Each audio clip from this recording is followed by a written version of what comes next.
शहनशाह अकबर ने जिस शहर को बसाया था, बाबा गुरु नानक ने अपना मस्कन बनाया था। पाक धरती की दिफा में जिसका हिस्सा है, 7 सुरंगों वाला दुनिया का वाहिद खित्ता है। मजबूत फसीलों ने जिसे महफूज बनाया, दरिया की मौजों को भी खातिर में न लाया। जहां काला चिट्टा पहाड़ और दिलकश आबशार है, इस शहर का रेल अड्डा भी एक शाहकार है। अटक है अब जो था कभी कैम्बलपुर, बुलंद सकाफत, जरखेज धरती, अहम महले वकू। जहां आबाद होने को है कैम्बलपुर ग्रीन, जो होगा ताबनाक माजी और रोशन मुस्तकबिल का अमीन।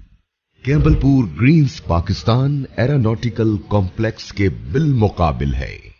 हर जानिब से रसाई मिनटों की मुसाफत है। जिद्दत का एक नमूना आसाइश ही आसाइश है। कैम्बलपुर ग्रीन्स पंजाब हाउसिंग अथॉरिटी से मंजूर शुदा प्रोजेक्ट है। 3 से 10 मरला रिहायशी और कमर्शियल प्लॉट्स की बुकिंग का आगाज कर दिया गया है। बुकिंग सिर्फ 6 लाख से, बाकी अदायगी इंतहाई आसान अक़सात में। कैम्बलपुर ग्रीन्स, जहां जिंदगी बेहतरीन।